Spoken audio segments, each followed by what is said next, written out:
Okay, we're recording. So, welcome to the first episode of Alma's summer interview series. I'm Michelle Smith-Johnson. We've got Erica Sipes with us too, and Sarah Jones. Hi. We're really pumped to be doing this. And we're thrilled to have two of the co-founders from Sound Impact, Danielle Cho and Tiffany Richardson. We're so excited to be kicking off this series with you. We've known you for a little while and you've been mentors to us, and we're thankful that you're here with us today. So Danielle, you're in DC, and Tiffany, you're out in San Francisco. Is that right? How are you guys doing? I'm doing well. It's up and down, but I think as we adjust to this new way of life, I think I've been trying to stay active and healthy. That's really good. Yeah, everything is good here. We're healthy and we're staying at home and being very active online and trying to create a lot of new things. So it's actually like silver lining, trying to be really creative right now.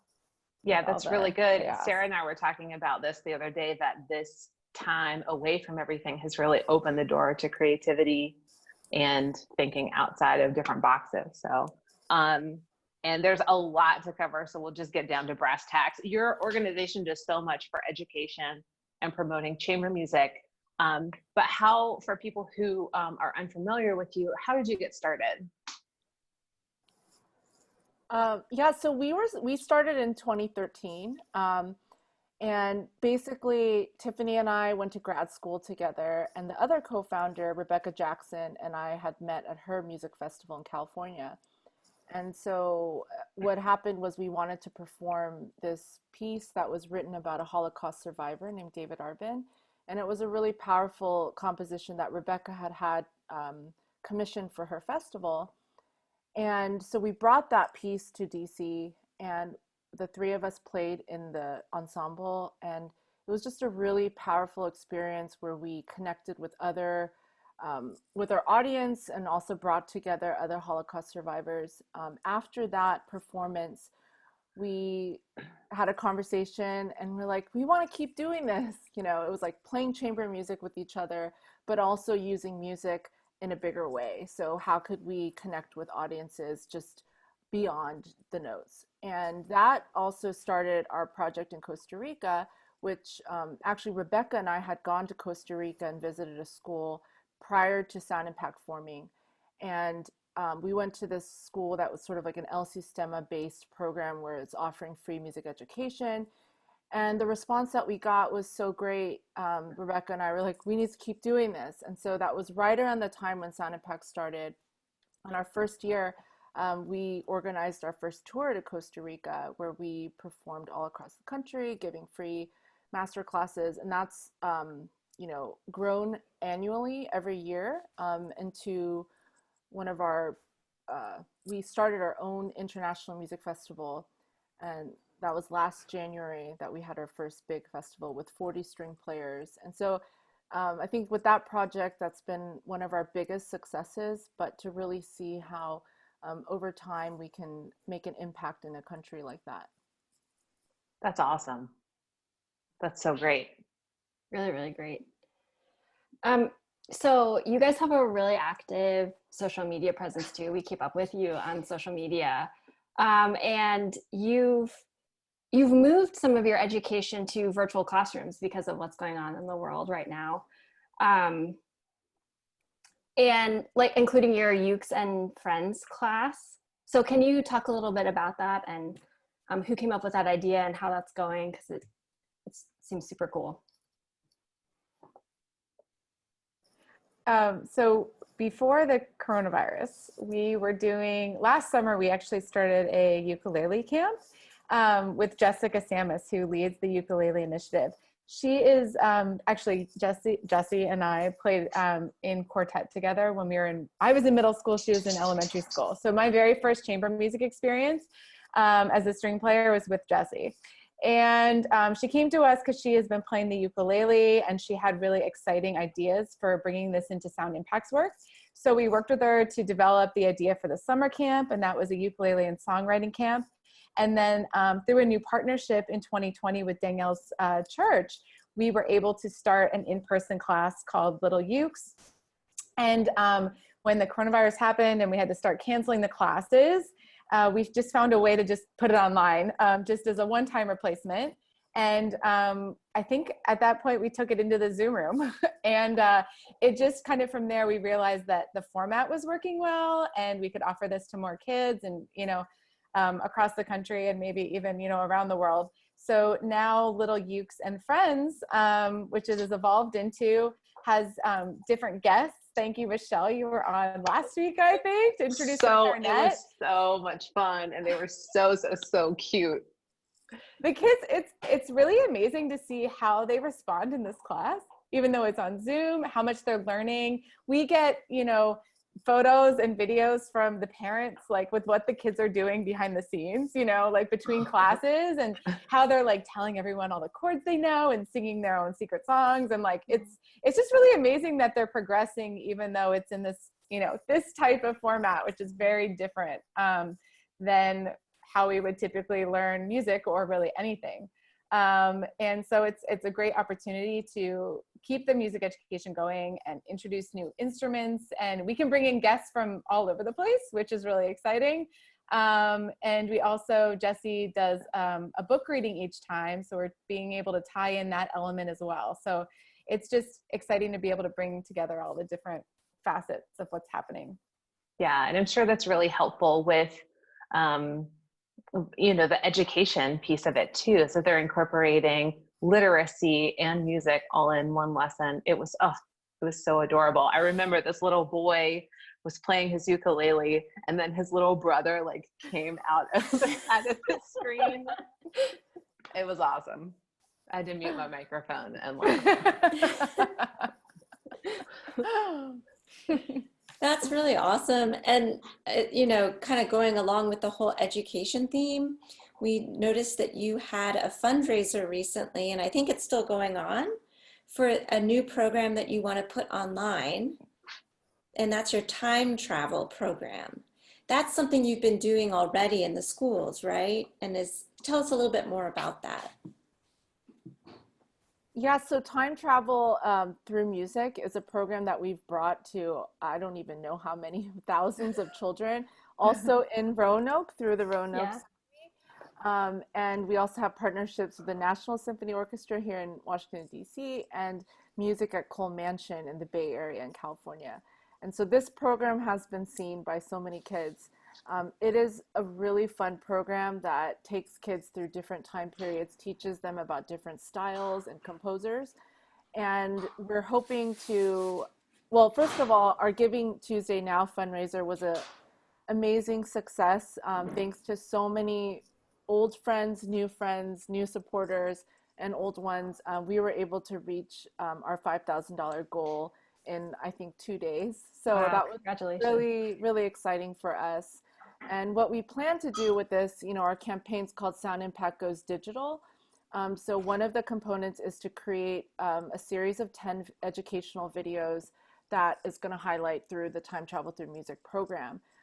But also we want to, you know, still continue to grow Little Ukes and Friends class. And also we have a partnership with a organization in Panama City called Funsin Copa, and they're offering free online masterclasses to kids in Panama, but actually now they're getting interest. We're sending it out to our students in Costa Rica. And our other contact in Argentina, he messaged me yesterday and was like, I'm sending all these kids there too, you know, you're saving their lives. And so it's amazing that, you know, the world has become almost smaller in this time, and just the amount of connection that we're having. So we're partnering with them, and some of our musicians from our collective are going to be offering master classes through Funsin Copa in Panama. And then we'll also be partnering with our Costa Rica friends and offering different kinds of sessions, master classes, Q&As.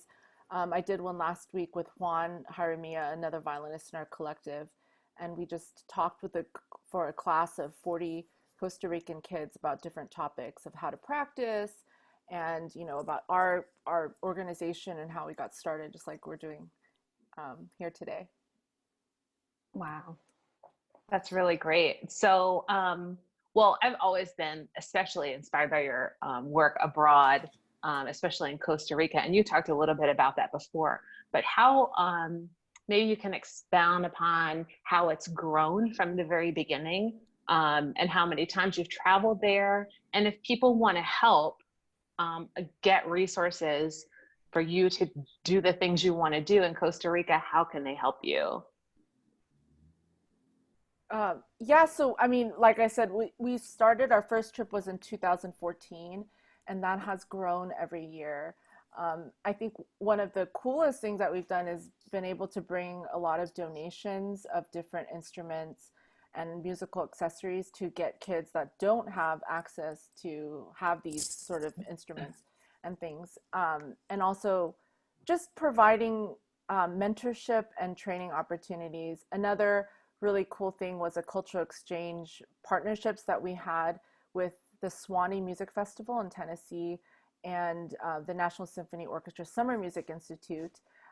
We brought 2 students from our festival here last summer to work at the Kennedy Center at the SMI, and 1 student to Swanee. And so we were hoping to continue that this summer, but unfortunately a lot of things have been canceled. So I think just trying to think of more creative ways to get in touch with these students and keep them, keep their minds alive and inspired. Sure. What, like personally, and I would love to hear from Tiffany as well, what lessons have you learned through these experiences, or what are your like main takeaways from your time there? For me, all of the different projects we've done have really changed my life in so many ways, and my perspective for being a musician and being a human. And I remember on one of our Costa Rica tours, Daniel was like, "You're different here." I'll never forget that. And I was like, oh yeah, like there's just, when you're in a new environment and you're using your music in this way. And like at that time, I mean, I still don't speak I'm working on my Spanish, but at that time I really had very, very little. And it really didn't matter, I mean, it was just such an incredible experience. You're with amazing people, and it doesn't matter where you are or what the circumstances are. Like these types of experiences just really have the ability to change your life in so many ways. And so like the cultural exchange, bringing the kids to the US, and like for us having the opportunity to take artists down to these other countries and have new experiences and see what our music can do in all of these different arenas. That's been like very meaningful across the board. And that goes for going into schools, into incarcerated settings as well. But it's also like, it's easy to forget in a country like Costa Rica, where a lot of people go on vacation, like how limited their resources are and their access. Sure. Right. I think it was on our second tour, we went to, at the time, it was the first time we were going to this community, and we were working with this school called Cifais, and the kids, like there was one violist I worked with, and he was playing the prelude to the first Bach suite, and he had gone to the internet cafe to handwrite the piece, like transcribe it, like by ear, and then he was learning it from his handwritten because he couldn't get the music. He could, like it was just so incredible. Wow. And it's just mind blowing, even with the internet, like, and what we're all dealing with right now, like how that can be so different, obviously, in different parts of the world. And sure. It's incredible perspective to bring to your own life and your own experiences. And it helped us see, like, I mean, that was early on in our work with Costa Rica, but, like taking music to them, just sheet music is so, I mean, something that they can't put in access at that point, and I know it's still a challenge now, getting mail, these things that we take for granted, even during coronavirus, Sure. Incredible challenges. So I think always thinking about that as a part of our mission and our work, like how can we be doing things to bring these resources to these students so they have new opportunities. That's super cool and really moving just to hear you talk about it. You also briefly mentioned that you work with incarcerated youth too, which is a whole other aspect to your outreach programs. So can you tell us a little bit more about what that looks like and how you've been able to do outreach in those settings and how that came about? That's, I think, a really unique aspect of the work that you guys do.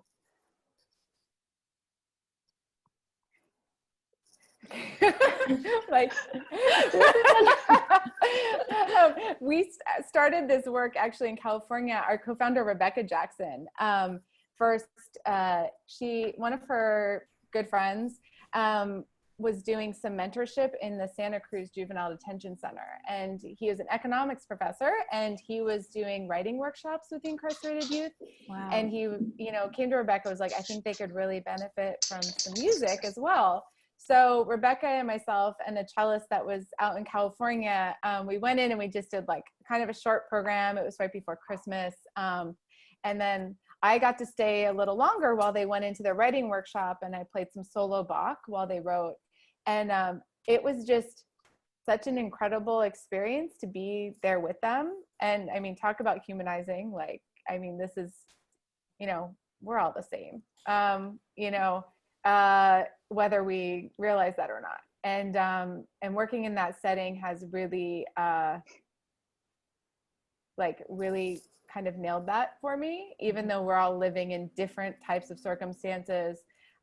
These kids are, there's so much there, and providing opportunity and opportunities for self-expression is really what we focused on. So that one-time experience transformed into a residency that we did in California in different facilities. And then now we have a partnership as well with the DC Department of Youth Rehabilitative Services. And that started in 2019. And we took our Use Your Voice 3-day residency into the facility. And we, over the course of 3 days, work on really finding ways to ignite their self-expression and talk about communication and use the music as a way to relate to the youth and to just kind of get them, writing about their experiences, talking about their experiences, and they share their experiences with each other, which is really incredible. On the 3rd day, we do a collaborative performance, which means they end up reading or rapping or freestyling, whatever they choose, their own form, something they've written, and they choose how we musically respond to them. So the character, the emotion, and the music. And we've brought in different elements of like breathing and meditation in preparation for our practice, but also like for just, coping through life and through challenges. And that's also just been really rewarding work to, we're learning as we go, and to kind of explore that with them. Danielle, do you want to add anything? Yeah, that was, I don't have much to add, but I think anyone, for me too, like Tiffany mentioned, the first time that I went into a juvenile detention center was in California, with our other co-founder, Rebecca. And it's a really powerful experience. Sometimes people feel fear or you don't know what to expect. But like Tiffany said, we're all the same. These kids are all, they're almost like have the opportunity to become kids again, because they're just kids that are put in unfortunate situations.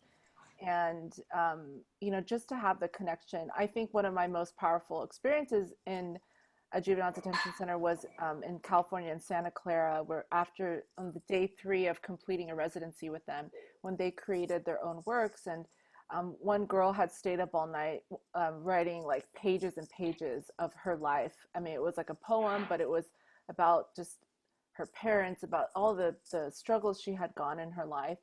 And once she had shared that, a lot of other people became vulnerable and started sharing really deep things, and it was so unexpected. And I think that was like those moments when just this vulnerability comes out, and then you have the music paired with it, and it's this creativity that it can be. I think all of us were like in tears after that, and Right. and these powerful moments that you remember, and hopefully we can continue to do that and build on that so that it's more of a lasting thing as well. Of course. Well, the tools that you're giving them with expression and writing and processing feelings are something that they will carry with them for the rest of their life in some capacity, for sure. That's incredible. Yes. And I have a question kind of dovetailing with that. So you do some solo playing when you go into the centers and that type of thing, but you also do chamber music. And do you think that what can chamber music offer that perhaps solo playing alone can't offer in a situation like that? Or does it matter? I mean,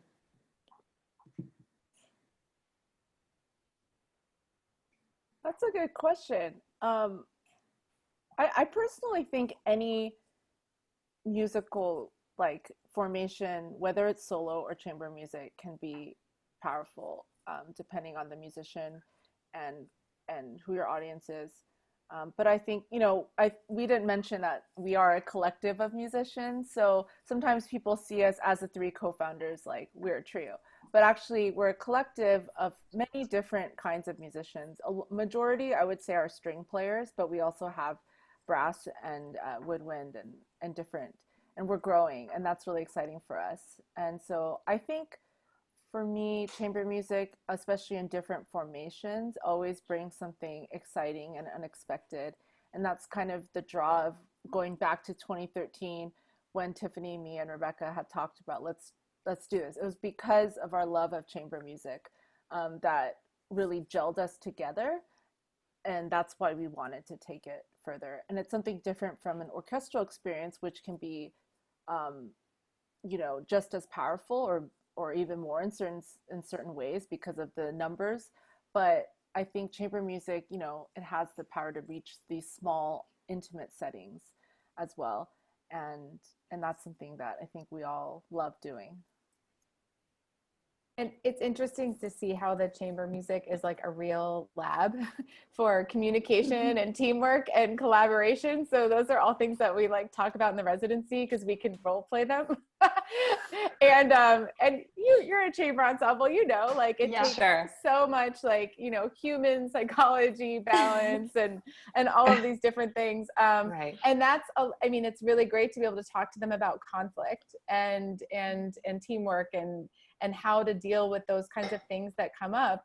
So I think that, as Danielle's saying, like the solo performance is also very valuable, but we build on, each instrument as its own voice, and then what is the power of the collective voices, and how can we use the collective voices to showcase that and to be stronger as a team even. So hopefully that can translate as we all, deal with conflict in our lives. So sure.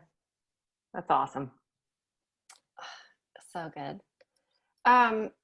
So in addition to all of your education, and this is just an extra question I was thinking about as you guys were talking, in addition to all your education and outreach, you guys also produce performances, right? And played together as ensembles. That's correct, right? Yeah. So how does your outreach inform those performances, or does it, or do you feel like one influences the other?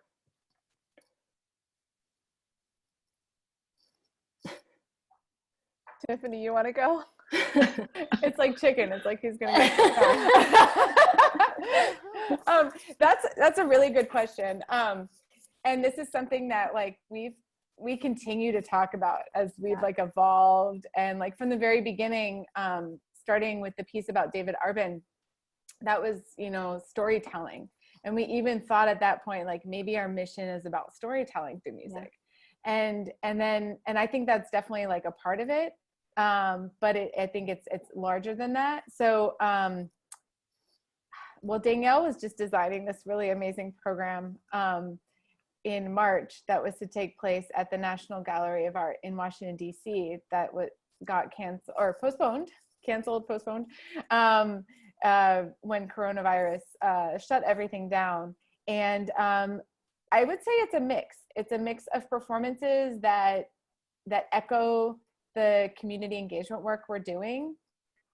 We've been able to do performances where we loop in, like writings from the Incarcerated Youth, for instance, which is, just embedding our mission in that performance. And then there's other performances where we're collaborating with other artists on different themes, because these opportunities still fit within our mission, but then they're a way to expand the artists that we're working with and challenge us creatively as well.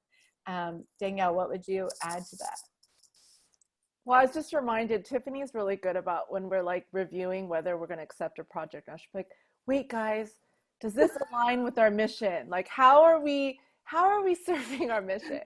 So like, she's great at always bringing us back. It's not just about like, how much money is this presenter going to give us or something. And I think, like, unlike other organizations, I think our work is primarily in the community engagement sector. And these additional performances that happen are always linked to somehow the three words we like using: connect, engage, and empower. Like, how can we use those three words through our performance? So it's not just performing high level chamber music, which we want to do, but like tying in that extra element of whatever that is, storytelling or reaching a new audience. Collaborating in the National Gallery of Art, we're going to collaborate with opera singers, but also a dance group to show the day in the life of Degas, which was going to go with an exhibit of a Degas exhibit in the gallery. So yeah, it's always kind of bringing it back to how can we connect, engage, and empower. That's a really cool tool. Oh, sorry, I didn't mean to interrupt you. No, go ahead. I love your tool of like creating clarity around a project, whatever the project is, so that it stays cohesive throughout your whole work. But I think if you can stay clear, it actually opens the door for a lot of creativity, as we've seen, with all the work that you guys do. Yeah, and just to add to that, I think in the beginning stages and for many years, I mean, it was a lot of like trial and error. We're trying things out. We're getting, like, we want to do this, and a lot of projects have fallen under, we weren't able to do it, maybe because of money or maybe because we didn't have the bandwidth. But we've sort of, I don't know, things just kind of year by year have fine-tuned itself, and our mission has become stronger and more clear. That's not to say we're not where we always have room to grow and places to go and bigger things to do, but it's really cool how that just happens organically, where you're just keeping yourself open to the possibilities, and things will happen. And that's one of the things when I think about you guys sticks out in my mind, that you're so accessible, not because you, like Tiffany was saying, don't stick to your mission, but that you are so open and willing to engage with all communities. And I think that's so inspiring and really cool. So thank you guys for that. Well, thank you. It reminds me of collaborating with all of you. Like, so, I mean, just so everyone knows, we met Sarah through Roanoke Symphony, and she invited us down to do education concerts in the schools. And then as you all were forming, we talked, and it's been amazing to see what you all have created and grown, and in collaborative performances with you, like empowering women. That's incredible what you're doing through this series. So it's just so fascinating how, these partnerships and these opportunities pop up when you have that clarity and that, kind of guiding light for yourselves. Absolutely. And you guys have been from the beginning really helpful and inspiring to us. And we were excited to collaborate with you twice and can't wait for the third time. We're still looking forward to that. So, well, I guess we don't want to make this too long. So we're going to do a sort of a fun grab bag of questions. And these are not necessarily music related, just really fun, just lighthearted things, because we all need that right now. So I think Sarah's going to kick us off. Yeah. Okay. So first grab bag question comes from Pulp Fiction, right? This famous question. If you had to choose Elvis or the Beatles, which one would you pick?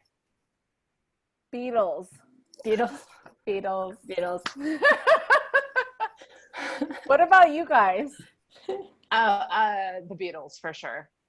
Same here. I think I'm the only one that picked Elvis. Ah, I can see that. I like that. I like it.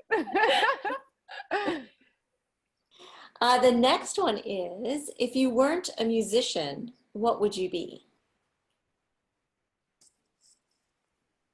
I think that one's so hard. Something in wellness. Eastern medicine. I see. Ah, Very cool. I could definitely see that. I would probably be a photographer or doing some kind of entrepreneurial work with something in the visual. Could see that as well. very cool. Yeah. Okay. If you don't listen to podcasts, then you can tell me what you're binging on Netflix or Hulu or any platform. But right now, favorite podcast, go. How I Built This. Okay. What is that? I'll have I've to never check heard it of out. that. Oh, Yeah. Oh, it's so good. I love geeking out on entrepreneurial creative things. And it's all like these people that have built these large, what have become, which started as little nuggets of, super grassroots businesses. So like the people that started WeWork, and I think Airbnb is on there. And Oh, cool. yeah, one of the bar but studios that's huge and runs everything now. But just business, entrepreneurs and how they got started and how it came to be. Awesome. Cool. Danielle, what about you? I actually don't listen to podcasts. So what I'm binging, I'm in season 2 of The Americans, which Tiffany actually was the first one who told me about that. And I've binge watched many shows in the last month, so not gonna Same. Yeah. Awesome. Okay. The next one is composer cocktails. So what composer would you love to have a drink with, and why?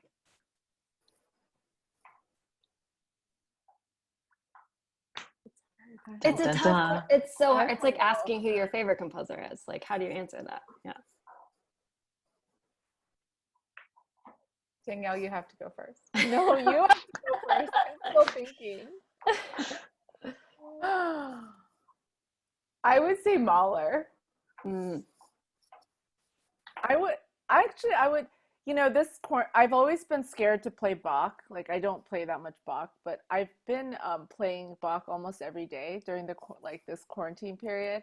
I think it's so good for my soul, and I'm discovering so many things. And so I would love to talk with Bach. Yeah. Erica, I think you can relate to that, can't you? Yeah. Yeah, just slightly. She's been live streaming Bach every morning. It's so cool. Oh, so good for you. Yeah. It is very therapeutic. I've been listening to Pablo Casals, which I haven't listened to him for years. I was always and it's just so, it makes you, it's been good. Well, and isn't it true that the Bach cello suites were had not been discovered? I don't know, no one knew what they were, and then somebody kind of just discovered them, right? Was it Pablo Casals? Yeah, it was Casals in a music store in Spain. Yeah, that's crazy. I know. Wow. Because now they're this huge staple, not even just in the cello literature, but everyone plays it, right? Guitarists and violists, everybody. Saxophonist. Yeah, well, whatever. Jessica from the ukulele class she tuned one of her ukuleles to viola strings, or cello strings, and she was calling it like a yucca viola, a yucca. I can't remember. I'm butchering the name. Ukeola? But she was playing like the cello suites on her ukulele. So Oh, wow. anything's possible. Yeah, because she's a cellist by Yeah. trade, Viola right? lay- Yeah. Yes. That is So it's awesome. Viola Viola, that's Yeah. right. Oh. Well, that kind of leads to the next grab bag question. Could be, if that's what you've performed as Bach on the ukulele. What is your most memorable musical experience? Or you could do anything. Like it could be memorable, embarrassing, memorable, awesome. So mine was, well, Sarah reminded me of this before we started recording. Just before the quarantine hit, I was hired by the Washington National Opera to be part of their Don Giovanni production. And so I was a cellist, a part of the banda, on stage, dressed as an 18th century man. So it was amazing. I've never had this experience. So I went to the WNO, like their whole studio. I was fitted for everything. They molded my head and then they made the wig for me with every, this, it was just down to the shoes, the stockings, all the clothes. And then we were only on stage for 2 minutes playing something as a part of a party scene, but it was a totally different experience. I'm used to being in the pit, but just to be on stage with the singers and see the whole opera house, it was a completely different but exhilarating experience for me. So cool. The one that always pops into my mind in the past few years, because I feel like people ask me this about every 6 months, is the first time that we were in Costa Rica on tour. And I think it was the last day that we did concerts, and we were at this school, and like we were like flooded with kids, which was like just amazing. And we were, I mean, also it was like really hot outside. So we're like standing outside the school and we're playing. There's like a video that's on one of our promo videos that starts with it every time, but we're playing, you know, like kind of bent down, like under this, you know, ceiling. And there's like all these kids in front of us. And we took a photo with them after, and they were like crawling on top of us, and like they were just so excited, and we were so excited, and we were all like crying because it's like this, we have to leave, you know, like. But that was just when I'm trying to think of something that is like, when did I feel the most lit up? That like every time still comes back as just like so memorable, and so such a huge part of like why I am doing what I'm doing. So Sure. Okay, last one. What's the biggest celebration over the last 12 months? That's a good question. That's a tough one too. For Sound Impact. Yeah. Oh man. There's been so many celebrations. I think for me, and Tiffany wasn't able to go on this one, but for our Costa Rica, the last festival we had, which was 40 string players who auditioned to get in. It was our biggest, we never had held an audition like that before.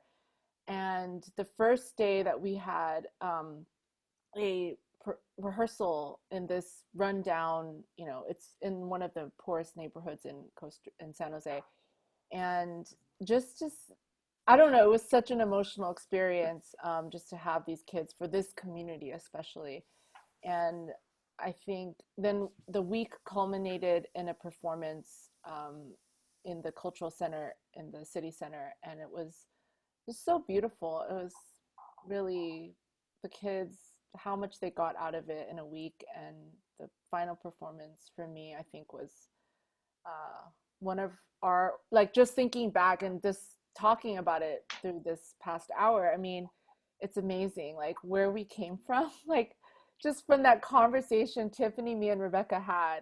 Like, I was like, I can't believe that we actually did this. Like, that it doesn't seem, you know, you often forget, and you have to, like, remember, wait, it's because of, I'm not trying to toot our own horn, but you really forget the impact that you can have. Mm-hmm. And it's like the little things that just keep adding up. and you just you're being persistent. And, you know, me and Tiffany, like, we call each other work wives because we know each other so well, you know. It's like, we're just like, and we're different in so many ways, but we've like learned how to complement each other in ways that, like, I think is so awesome. And I would say that's one of our biggest celebrations too, that like you see organizations that fall apart or that get torn apart by conflict or whatever, but that, like, being able to grow our collective and keep going with different projects, I think that's something to celebrate. Yeah, for sure. That's awesome. Yeah, I totally echo that. And two things that popped into my mind were just, we went to Panama for the first time. I was a part of a trio team that went in February. And that was just really incredible too. I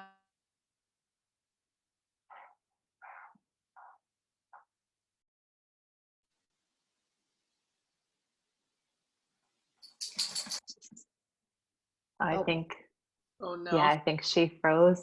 Oh no. Oh, we're back. She's back.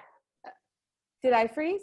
Yeah. I think so. Yeah, Oh yeah, it says my connection's unstable. that's okay. But you're good now. Okay. So you went to Panama. Okay. Yeah. We went to Panama, second international community. So that was really exciting to be a part of a festival that they have. It has such a large impact in their community. The kids like get on a bus at 4 a.m. to get there to make it. It was during their summer break. So again, like they're coming from far and wide and trying to have these types of experiences and really sacrificing so much to have these kinds of experiences. And that, you know, that was just a really powerful experience. And then with what Danielle was saying about the collective expanding, that's been really, really exciting to see, even like now during coronavirus, how active people are and how you can, like, we can help them activate what they want to do. Like helping Jessica bring the ukulele stuff to life in a different way. And just giving more people the opportunity, like you all are doing, like to find the type of impact you want to have with your music and, you know, spread that out. So I think that is something also to celebrate. So great. Tiffany and Danielle, thank you so much for joining us today. We're thrilled to have you. And we look forward to collaborating with you in the future. And this has been awesome. I really appreciate it. Oh, Thank you so much. Yeah, thank Yeah, you. for sure. Thank you, Everybody guys. stay safe and we'll be in touch, okay? All right, we'll see you soon. Thank you. Bye. Thank you, guys.